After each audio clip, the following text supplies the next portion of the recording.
وَلِلَّهِ الْأَسْمَاءُ الْحُسْنَى فَادْعُوهُ بِهَا نحمده ونصلي على رسوله الكريم اما بعد فاعوذ باللہ من الشیطان الرجیم بسم اللہ الرحمن الرحیم رب اشرح لی صدری ویسر لی امری واحلل عقدۃ من لسانی یفقہوا قولی۔ ناظرین، پروگرام اللہ کے خوبصورت نام کے ساتھ آپ کی خدمت میں حاضر ہیں۔ آج ہم انشاءاللہ اللہ سبحانہ وتعالیٰ کے نام الحی پر بات کریں گے۔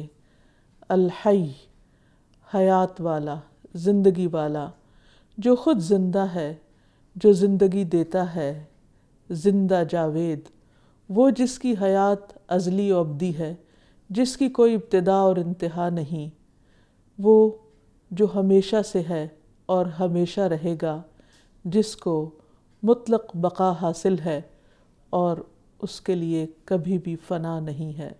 تو آئیے دیکھتے ہیں کہ قرآن و سنت میں اللہ سبحانہ وتعالیٰ کے اس نام کے سلسلے میں ہمیں کیا تعلیم ملتی ہے، کیا رہنمائی ملتی ہے کہ ہمارا رب کیسا الحی ہے، زندہ ہے۔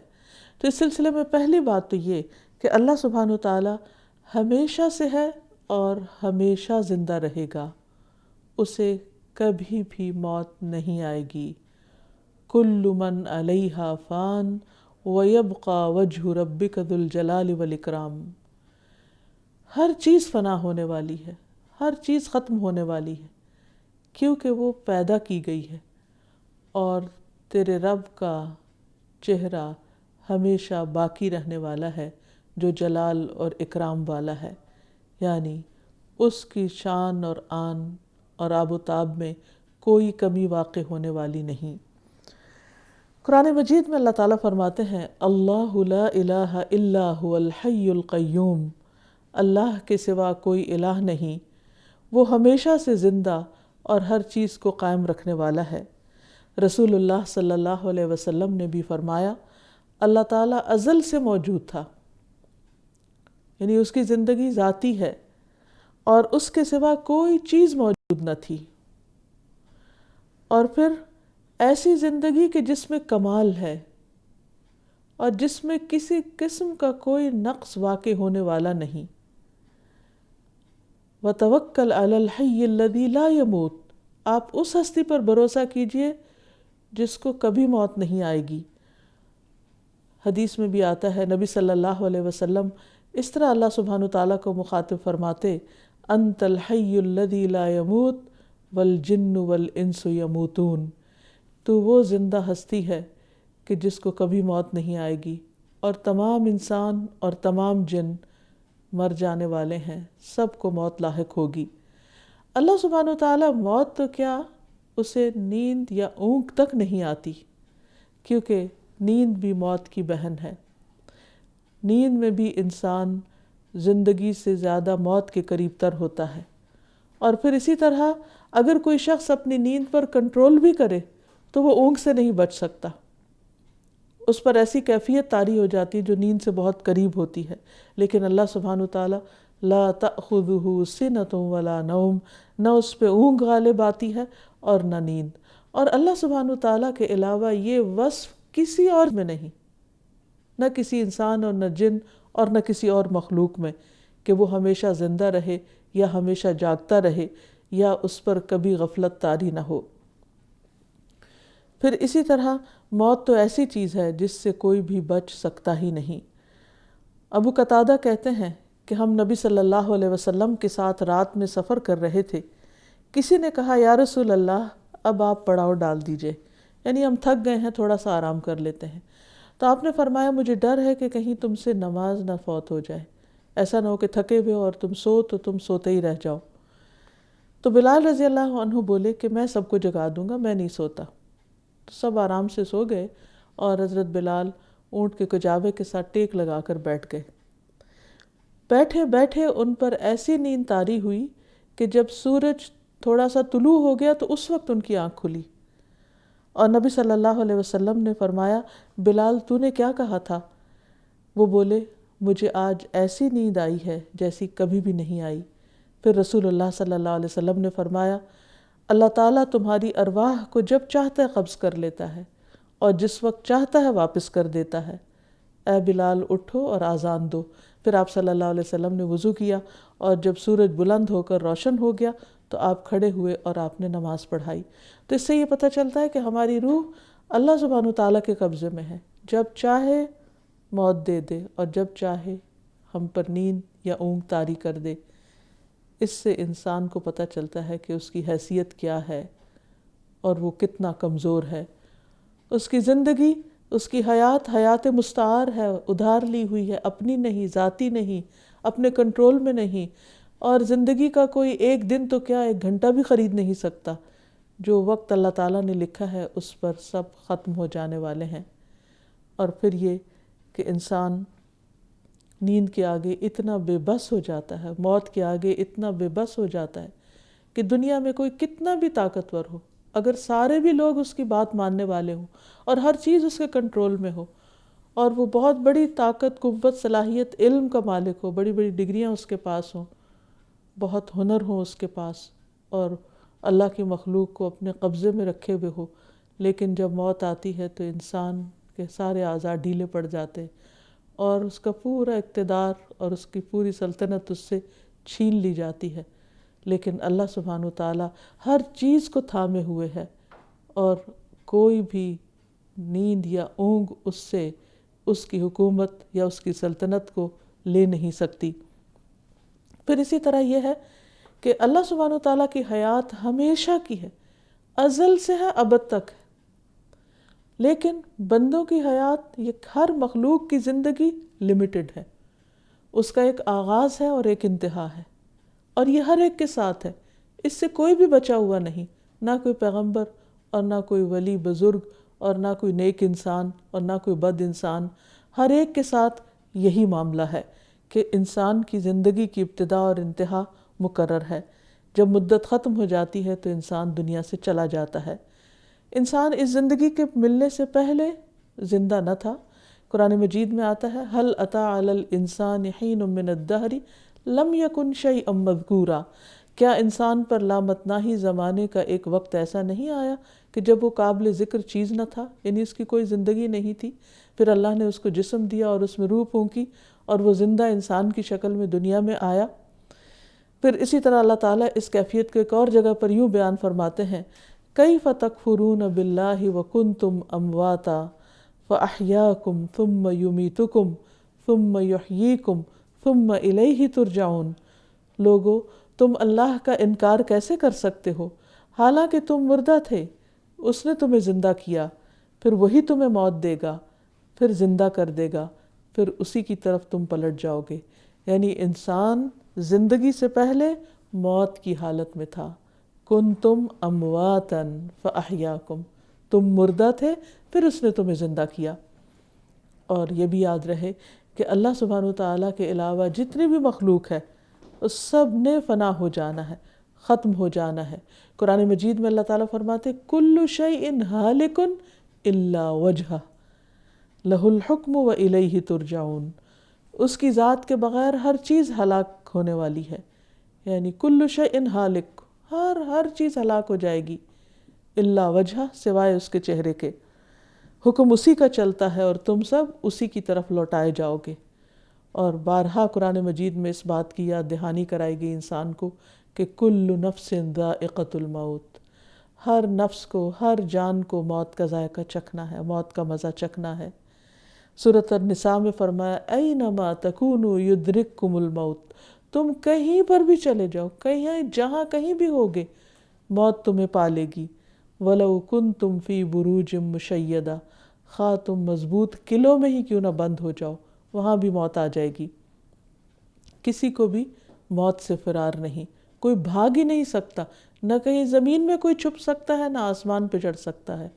قُلْ لَن يَنْفَعَكُمُ الْفِرَارُ إِنْ فَرَرْتُم مِّنَ الْمَوْتِ، انہیں کہہ دیجئے موت سے بھاگنا تمہیں قطعاً فائدہ نہ دے گا، خواہ تم موت سے بھاگو، کوئی بھاگے بھی تو بھاگ نہیں سکتا۔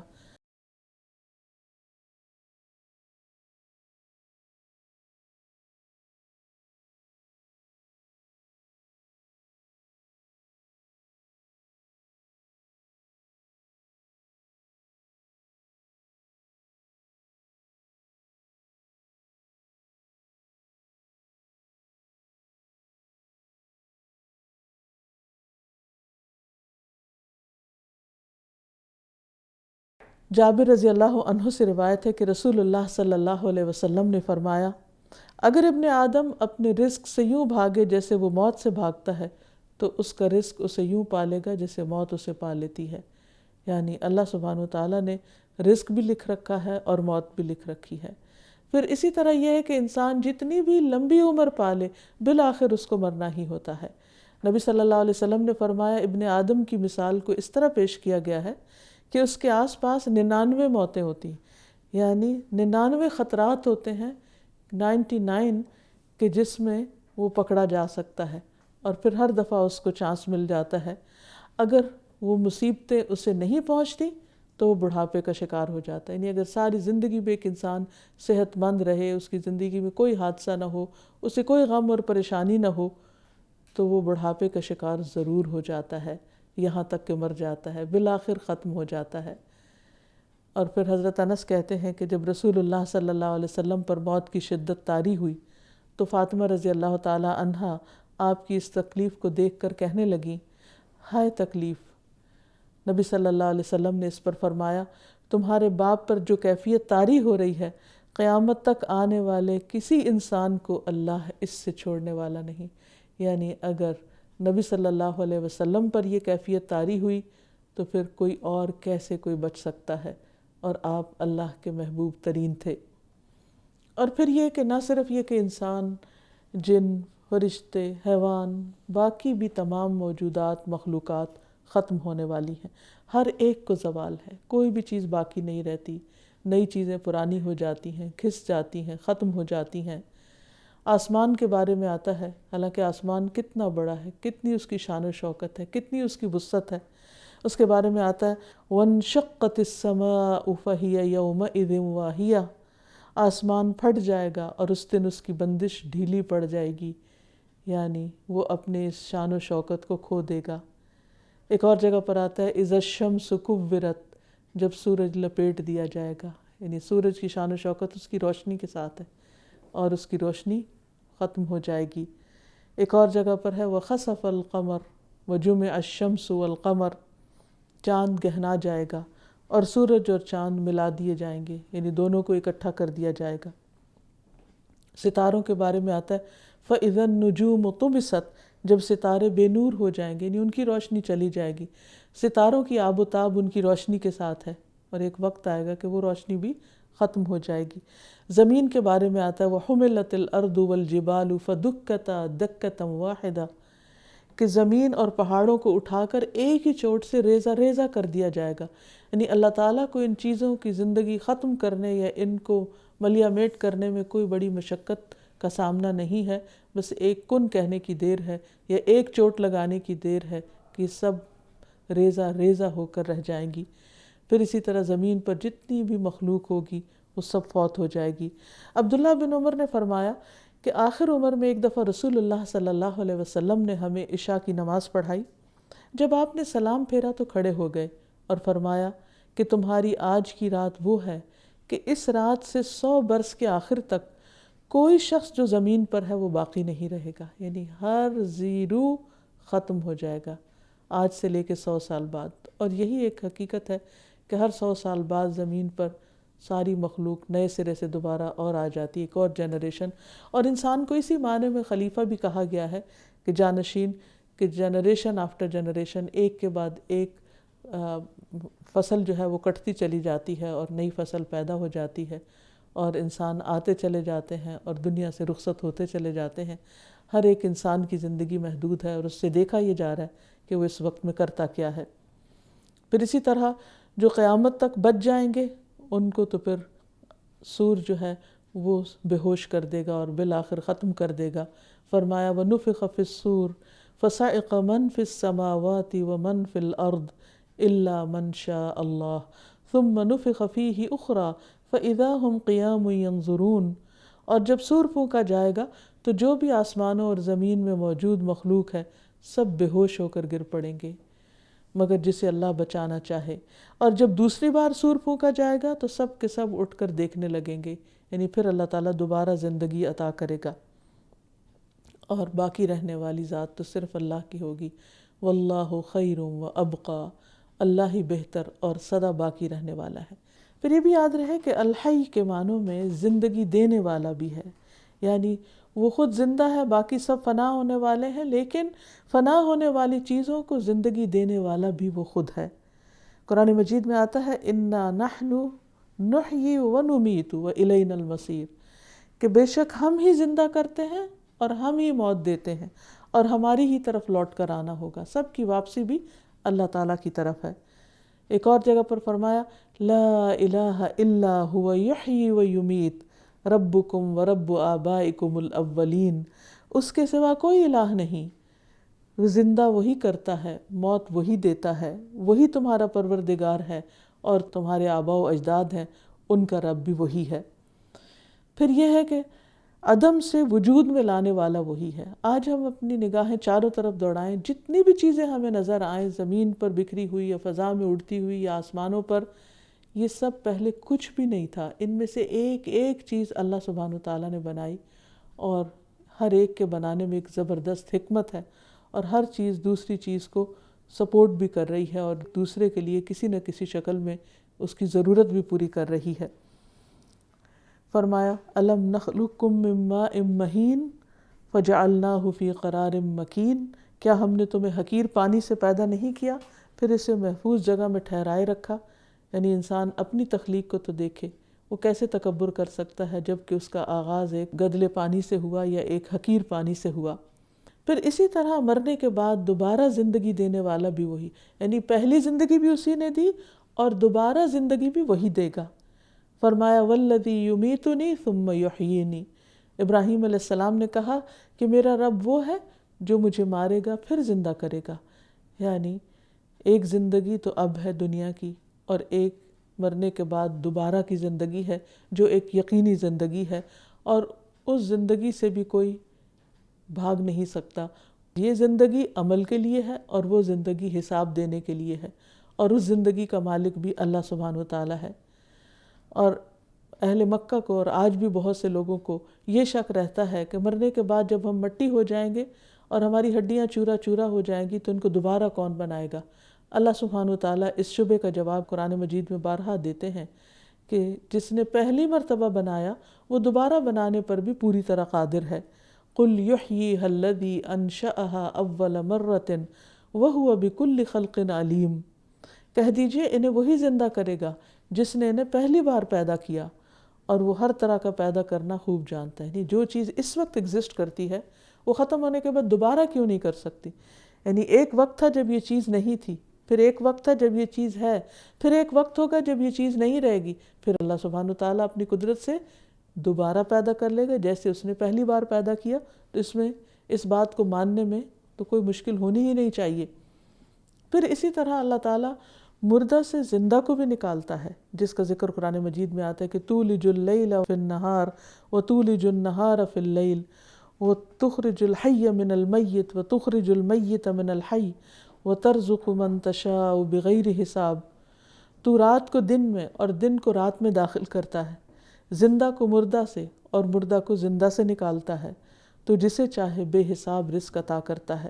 اب دیکھیں کہ کس طرح انڈے سے بچہ اور مرغی سے انڈا نکلتا ہے، یہ اللہ سبحانہ وتعالیٰ کی قدرت کی نشانیوں میں سے ایک ہے کہ کس طرح وہ زندگی کا آغاز کرتا ہے۔ ایک بیج جو بالکل ایک مردہ سی چیز ہوتی ہے، زمین میں جانے کے بعد، پانی ملنے کے بعد اور دیگر اجزاء ملنے کے بعد زمین کے، کس طرح وہ زندہ ہو جاتا ہے اور ایک پودا لہلہانے لگتا ہے۔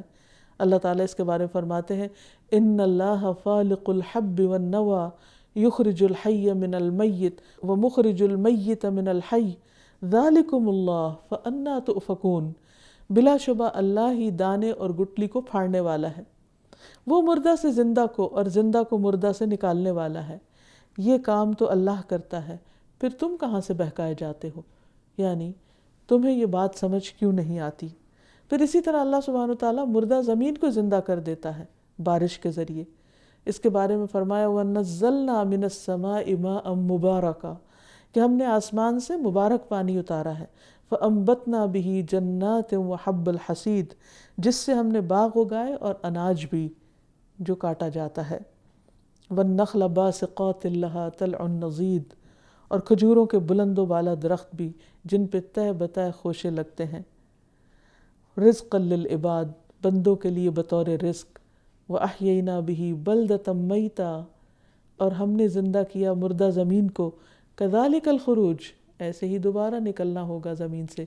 یعنی جس طرح زمین زندہ ہوتی ہے اور اس کے اندر دبے ہوئے عرصے کے رکھے ہوئے بیج پڑے رہتے ہیں، جب بارش برستی ہے تو وہ سب وہاں جی اٹھتے ہیں، فرمایا بالکل اسی طرح جو مردے صدیوں سے زمین میں گڑے ہوئے ہیں، قیامت کے دن اللہ سبحانہ وتعالیٰ ان کو اسی طرح دوبارہ اٹھا لے گا، اس زمین سے نکال لے گا، پیدا کر دے گا. وہ کھڑے ہو جائیں گے نکل کر، جیسے آج تمہارے یہ پودے زمین سے نکل کر کھڑے ہو جاتے ہیں.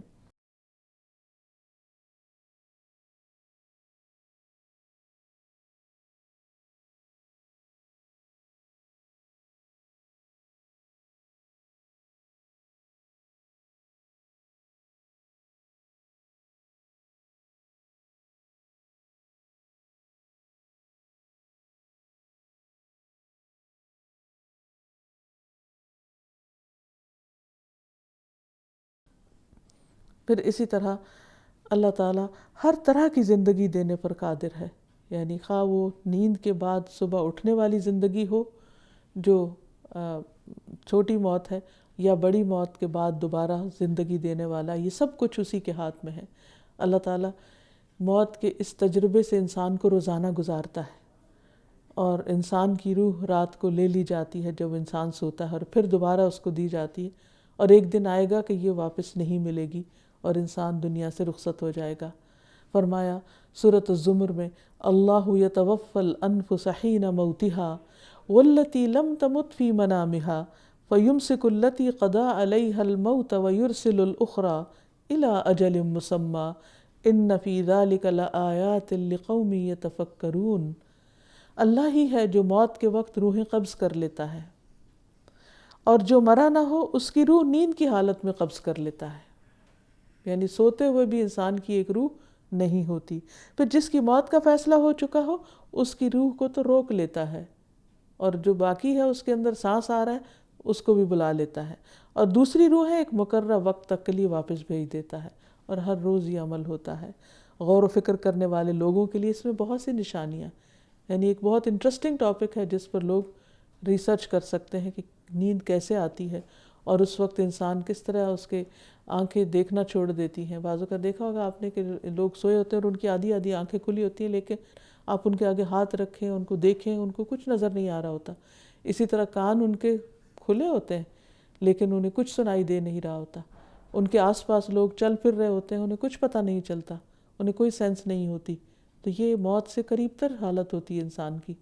اور ایک بڑی موت ہے کہ جس میں سانس کی ڈوری بھی اکھڑ جائے گی اور انسان اپنے رب کی طرف روانہ ہو جائے گا. اسی لیے نبی صلی اللہ علیہ وسلم جب سو کر اٹھتے تھے تو یہ دعا مانگتے تھے، الحمدللہ الذی احیانا بعدما اماتنا والیہ النشور.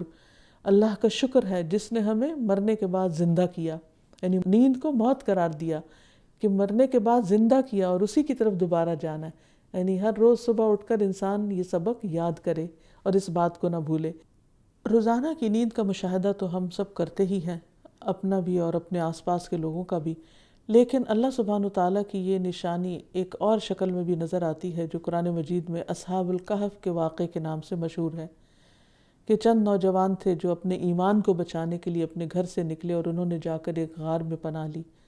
وہاں اللہ سبحانہ وتعالیٰ نے ان کو کئی 100 سال کے لیے سلا دیا اور پھر جگا دیا، اور وہ اٹھے اور انہوں نے اپنا کھانا لینے کے لیے ایک شخص کو بھیجا اپنے میں سے ہی، اور اس طرح ان کا معاملہ کھل گیا تو کہ یہ تو وہی لوگ ہیں جو گمے ہوئے تھے، اور کس طرح اللہ تعالیٰ نے ان کو دوبارہ ایک طرح سے زندگی دی. اور اتفاق کی بات یہ کہ جب وہ اٹھے تو اس وقت ان کی قوم میں یہ بحث چل رہی تھی کہ کیا مرنے کے بعد دوبارہ زندہ ہوا جائے گا یا نہیں، اللہ تعالیٰ زندہ کر سکتا یا نہیں. تو اللہ تعالیٰ نے ایک جیتی جاگتی نشانی ان کے سامنے رکھ دی کہ کئی 100 سال سلا کر اللہ تعالیٰ زندہ کر سکتا ہے تو تمہاری موت کے بعد وہ زندہ کیوں نہیں کر سکتا. پھر اسی طرح اللہ سبحانہ وتعالیٰ دلوں کو بھی زندگی بخشتا ہے. یعنی ایک تو انسان کی مادی زندگی ہے ہی، لیکن اس کے علاوہ ایک روحانی زندگی بھی ہوتی ہے، اور دلوں کی زندگی اللہ کے ذکر میں ہے. نبی صلی اللہ علیہ وسلم نے فرمایا اس شخص کی مثال جو اپنے رب کو یاد کرتا ہے، اور جو اپنے رب کو یاد نہیں کرتا زندہ اور مردہ جیسی ہے. یعنی وہ دل جس میں رب کی یاد نہ ہو وہ ایک طرح سے مردہ دل ہے. پھر اسی طرح وحی الہی قرآن مجید یہ بھی دلوں کو زندہ کرتا ہے. فرمایا یا ایھا الذین آمنوا استجیبوا للہ وللرسول اذا دعاکم لما یحییکم واعلموا ان اللہ یحول بین المرء وقلبہ وانہ الیہ تحشرون. اے لوگو جو ایمان لائے ہو، اللہ کی اور اس کے رسول کی بات قبول کر لو جب وہ تمہیں اس چیز کی دعوت دیں جو تمہیں زندگی بخشتی ہے، اور جان لو کہ بے شک اللہ آدمی اور اس کے دل کے درمیان رکاوٹ بن جاتا ہے، اور یہ کہ بلا شبہ حقیقت یہ ہے کہ تم اسی کی طرف لوٹائے جاؤ گے. یعنی انسان کے لیے اللہ سبحانہ تعالیٰ کی باتیں، اللہ تعالیٰ کے احکامات یہ زندگی بخشنے والے ہیں. پھر اللہ تعالیٰ شہداء کو بھی زندگی دیتا ہے. وہ لوگ جو اللہ کی راہ میں اپنی جان دے دیتے ہیں، اللہ تعالیٰ فرماتے ہیں تم انہیں مردہ نہ سمجھو، یہ نہ کہو کہ وہ مر گئے ہیں، وہ تو زندگی دیے جاتے ہیں لیکن تمہیں اس زندگی کا شعور نہیں. رسول اللہ صلی اللہ علیہ وسلم نے فرمایا شہداء جنت کے دروازے پر موجود ایک نہر کے کنارے سبز رنگ کے خیمے میں رہتے ہیں، جہاں صبح و شام جنت سے ان کے پاس رزق پہنچتا ہے. وہ زندگی ایک اور طرح کی زندگی ہے جسے دنیا کی زندگی سے کمپیئر نہیں کیا جا سکتا.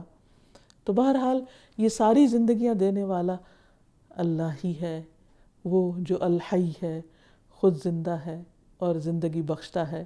اور اگر وہ زندگی نہ دے تو کوئی زندگی دے نہیں سکتا. بعض اوقات انتہائی صحت مند انسان دنیا سے چلے جاتے ہیں، اگر ان کے پیارے، ان کے عزیز، ان کے رشتہ دار ان کے لیے کچھ کر سکتے ہوتے تو زندگی ان کو دیتے اور زندگی ان میں لوٹاتے. لیکن حقیقت یہ کہ سب بے بس ہوتے ہیں، کیونکہ زندگی دینے والا تو صرف ایک ہی ہے، الحی القیوم. تو بندہ جب اللہ تعالیٰ کے اس نام کو جان لے، سمجھ لے، اس پر غور و فکر کرے تو اس کے اثرات اس کی زندگی پر مرتب ہونے چاہئیں.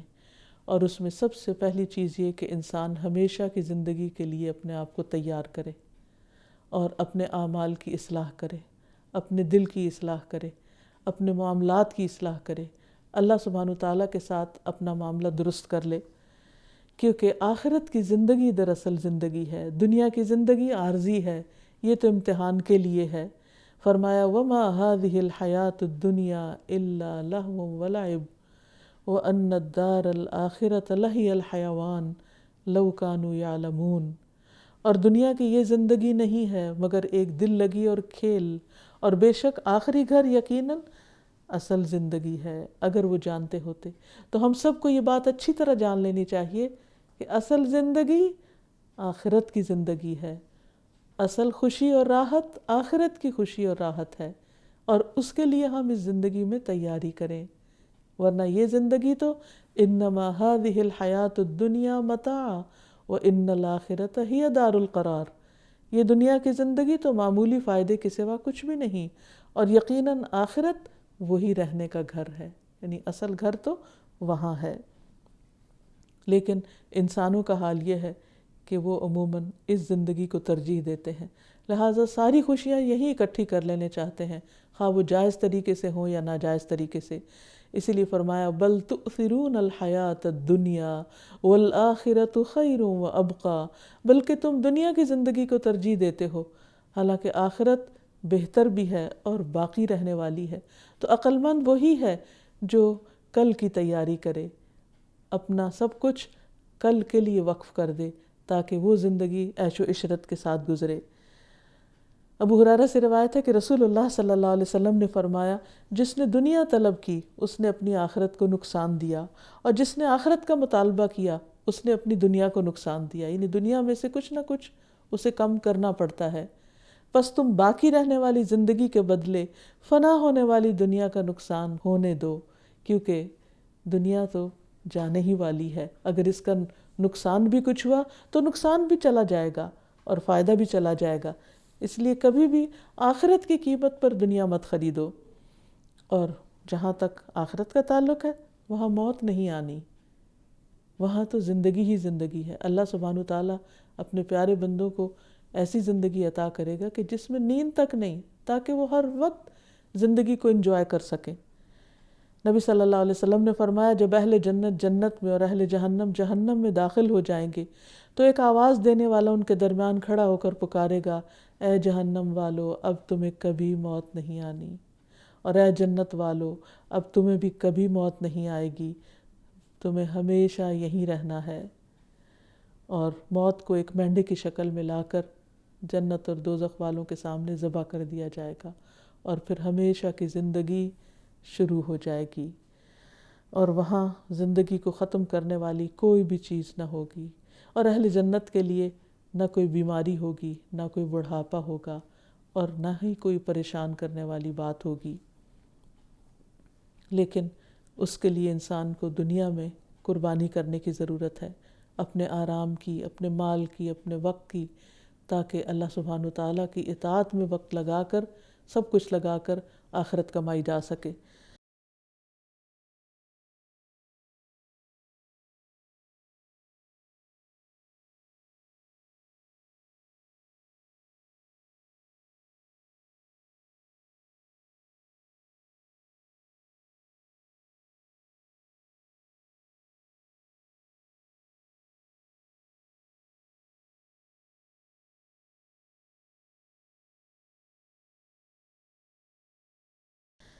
وہاں چونکہ ہمیشہ ہمیشہ رہنا ہے، تو اس کے لیے یہاں اپنی ہر چیز کی صفائی اور تزکیہ بہت ضروری ہے۔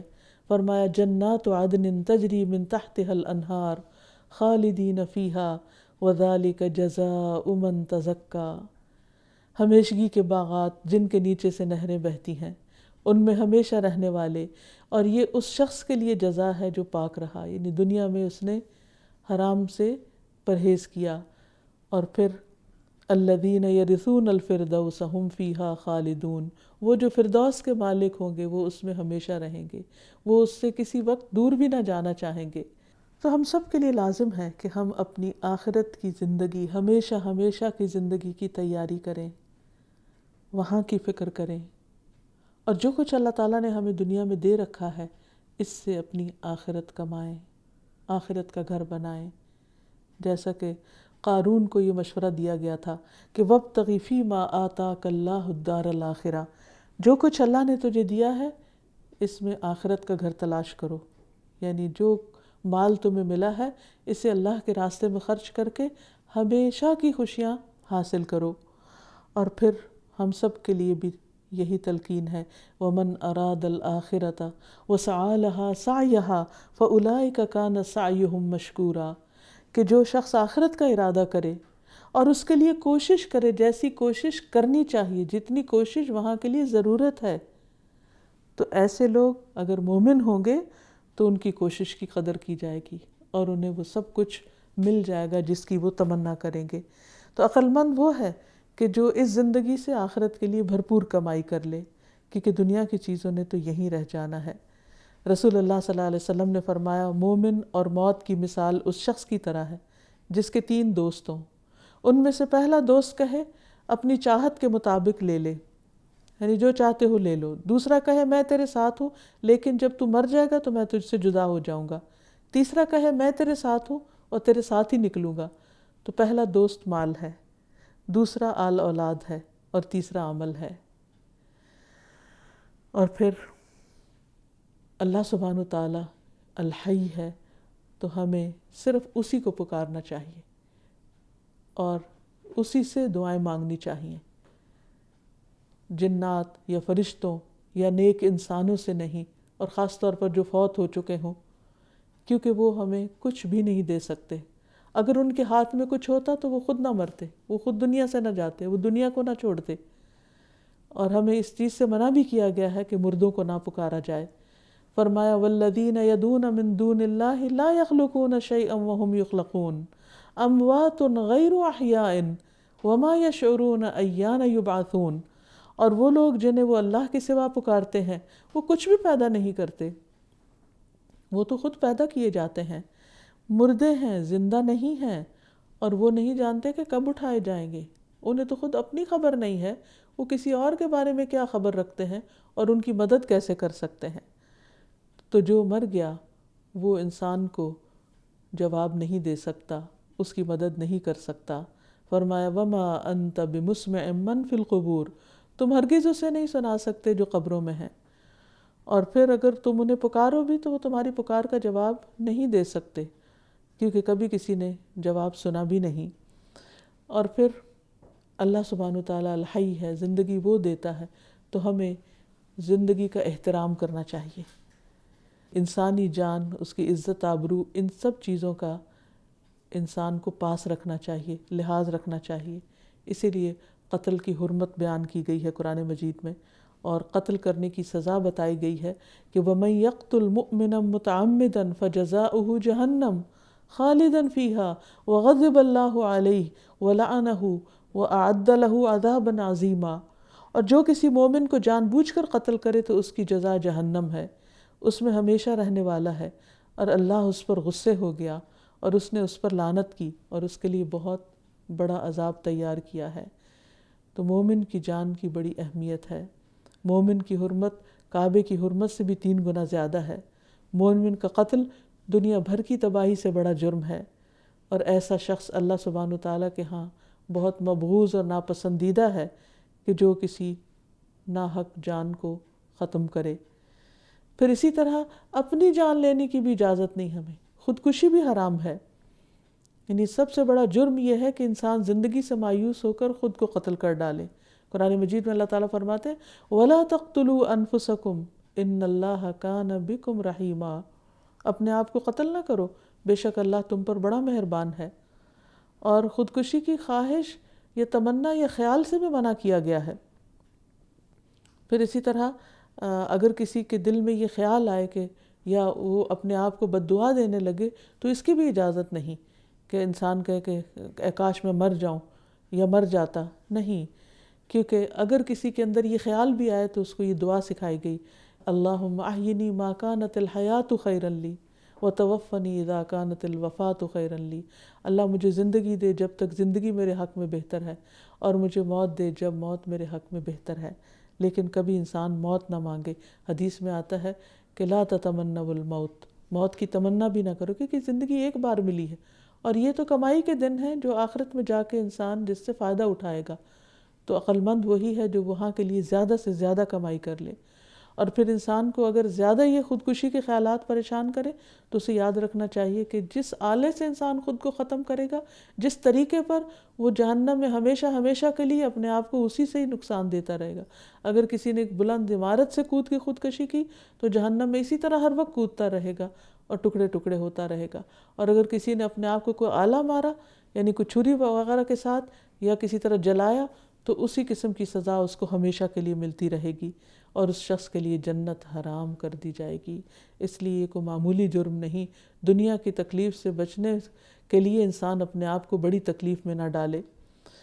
اور آخری چیز یہ ہے کہ انسان اللہ سبحانہ وتعالیٰ کے اس نام کے ساتھ اللہ تعالیٰ کو پکارتا رہے، اور پھر خاص طور پر جب رات سوتے ہوئے دعائیں پڑھے تو اس میں اس بات کو یاد رکھے کہ نیند موت بھی ہو سکتی ہے، اور اللہ نہ چاہے تو زندگی دوبارہ نہیں ملے گی، اور اگر اللہ سبحانہ وتعالیٰ زندگی دے گا تو میں دوبارہ اٹھوں گا، اس لیے خیر والی زندگی کی دعا کرے۔ ابو ہریرہ کہتے ہیں کہ رسول اللہ صلی اللہ علیہ وسلم یہ دعا پڑھا کرتے تھے اللہم اصلح لی دینی الذی ہوا عصمت امری واصلح لی دنیای التی فیہا معاشی واصلح لی آخرتی التی فیہا معادی واجعل الحیات زیادۃ لی فی کل خیر واجعل الموت راحۃ لی من کل شر۔ اے اللہ میرے دین کو درست فرما جو میرے معاملات کا محافظ ہے، میری دنیا کو درست فرما جس میں میرا لوٹنا ہے، میری زندگی کو میرے لیے ہر بھلائی میں زیادتی کا باعث بنا دے، اور موت کو میرے لیے ہر شر سے راحت کا ذریعہ بنا دے۔ پھر اسی طرح زندگی میں انسان اپنی قوتوں سے فائدہ اٹھانے کی دعا اللہ تعالیٰ سے کرے کہ اللہ تعالیٰ جو بھی تو نے مجھے کان، آنکھ، دل سب کچھ دیا ہے، میں ان سے بہترین فائدہ اٹھا سکوں۔ اور پھر زندہ لوگوں کی بخشش اور حالت ایمان میں رہنے کی دعا کرے۔ تو زندگی بہت بڑی نعمت ہے جو اللہ رب العزت الحی کی طرف سے ہمیں ایک بہت بڑے تحفے کی شکل میں ملی ہے۔ اس کی قدر کیجئے اور اس سے اپنی آخرت کما لیجئے۔ وآخر دعوانا ان الحمد للہ رب العالمین۔ سبحانک اللہم وبحمدک اشہد ان لا الہ الا انت استغفرک واتوب الیک۔ السلام علیکم ورحمۃ اللہ وبرکاتہ۔